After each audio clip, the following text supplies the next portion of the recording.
Welcome to all the students of Sri Siddh Vidyapith School. Today we are going to continue the chapter 6, Combustion and Flame.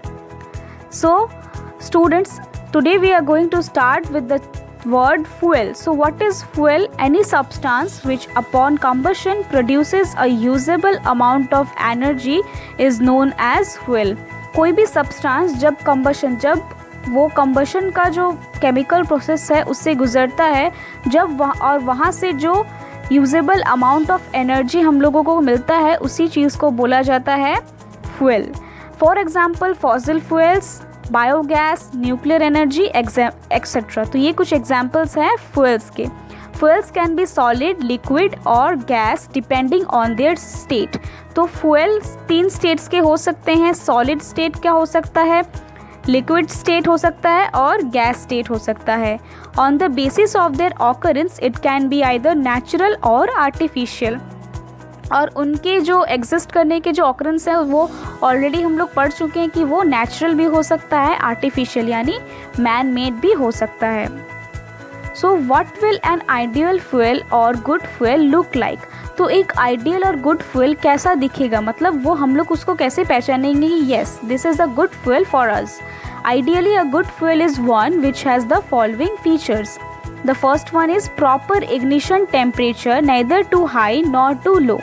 तो जो good fuel होगा उसका ignition temperature proper होगा, ज़्यादा भी नहीं होगा और कम भी नहीं होगा. It does not produce undesirable or poisonous substances and causes pollution. तो वो कोई undesirable poisonous substance burn करने से वो नहीं हम प्रोड्यूस करेगा और हमारे pollution भी नहीं होंगे. It does not leave behind much ash or burning. जब burn करेगा तो ज़्यादा ash नहीं छोड़ेगा. It is cheap and readily available. वो बहुत ही सस्ता होगा और easily available होगा. It produces a large amount of heat or have high calorific value and has a moderate rate of consumption. तो वो बहुत जो हीट है वो बहुत लार्ज अमाउंट में हीट और उसका कैलोरीफिक वैल्यू भी बहुत हाई होगा.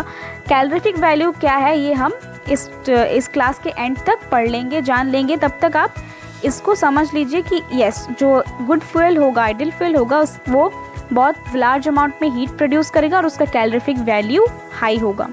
And moderate rate of consumption, और जो रेट होगा कंजम्पशन का वो मॉडरेट होगा, या ज़्यादा भी नहीं होगा और कम भी नहीं होगा. It is easily controllable, can be started and stopped as needed. तो वो ईजिली कंट्रोलेबल होगा कि जब हम लोग उसको यूज़ करना चाहते हैं यस करेंगे, और जब हम लोग यूज़ नहीं करना चाहते हैं और उसको वेस्ट नहीं करेंगे. Okay. Easy to handle and transport and has low moisture content.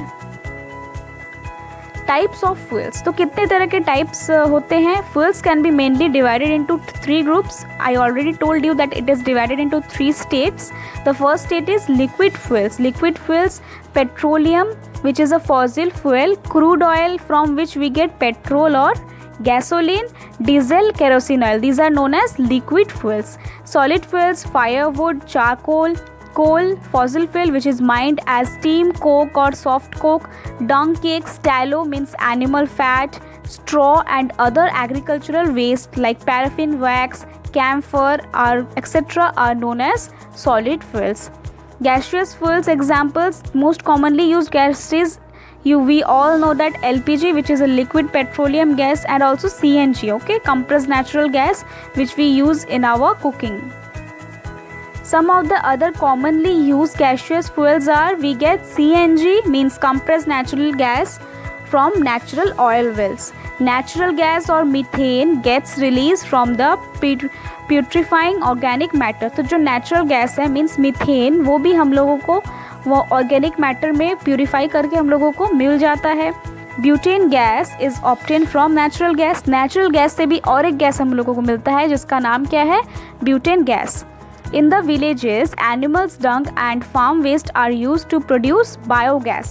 Biogas is also collected from sewage plants. तो गांव की तरफ में जो एनिमल का जो डंग होता है और जो कुछ फार्माटिकल वेस्ट जो होता है, वेस्ट प्रोडक्ट्स जो होते हैं, वो क्या करते हैं, बायोगैस प्रोड्यूस करने के लिए वो लोग ये यूज़ कर लेते हैं. और सीवेज प्लांट्स जो शहर के तरफ बने हुए हैं उनसे हम लोगों को उनसे शहर वालों को बायोगैस कलेक्ट कर सकते हैं, वहाँ से मिल सकते हैं.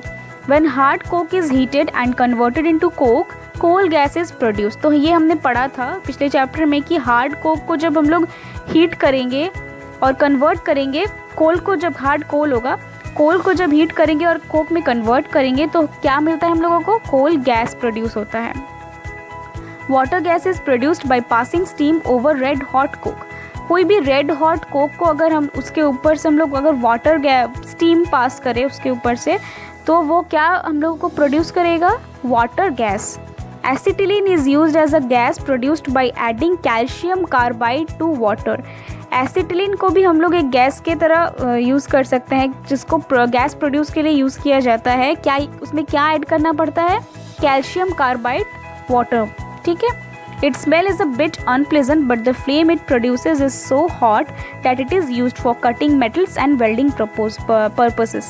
तो उसका जो स्मेल है बहुत ही अनप्लीजेंट, अच्छा नहीं है, लेकिन वो जो फ्लेम प्रोड्यूस करता है वो मेटल्स को कट करने के लिए और कुछ वेल्डिंग का जो कुछ काम होता है उसको करने के लिए ये यूज़ किया जाता है। Okay, now we are going to study the uses of fuels, that how we uses these fuels in our daily lives. Some of the ways in which common fuels are used are: gasoline is used in cars, scooter and other vehicles we use every day. Natural gas is used in heating systems, water heaters, dryers and stove tops in our homes.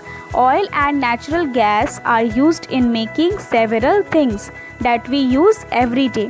Hydrocarbons, for example, are used in making plastics, pharmaceuticals and several other items we use daily. Coal is the primary fossil fuel used in many thermal power plants to produce electricity. I hope you all understand this because we already studied about some fuels in the previous classes. Okay, fuel efficiency. अभी हम लोग पढ़ेंगे जो calorific value हमने पढ़ा था कि good fuel में कैलोरीफिक वैल्यू ऐसा होता है, तो हम लोग अभी वही पढ़ेंगे कि कैलोरीफिक वैल्यू क्या है। उसके पहले हम लोगों को ये जानना है कि फ्यूल एफिशिएंसी क्या है। Fuel efficiency of a fuel depends on it's calorific value. जो फ्यूल का जो एफिशिएंसी, क्षमता जिसको बोल सकते हैं, उसका क्षमता कितना है, तो वो किस पे डिपेंड करता है? Calorific value. किसका कैलोरीफिक वैल्यू? फ्यूल का calorific value. Now what is the calorific value? The amount of heat energy produced on complete combustion of 1 kg of a fuel is called its calorific value. जितना amount heat energy produce होगा 1 kg fuel को जलाने से, उसी को वो heat energy को क्या बोलते हैं? उसी हीट एनर्जी को हम लोग अगर मेजर करेंगे और एक वैल्यू का रूप देंगे तो उसी को बोला जाता है calorific value. The calorific value of a fuel is expressed in a unit called kilojoule per kg. ठीक है, और ये जो कैलोरीफिक वैल्यू है इसका यूनिट क्या है? किलोजूल पर kg, kj per kg. Okay, I hope you understood this. Here you can see that these are the fuels and all of the fuels have these calorific value. Like cow dung cake have calorific value of 6000 to 8000 kilojoule per kg. Wood have calorific value of 17000 to 22000 kilojoule per kg.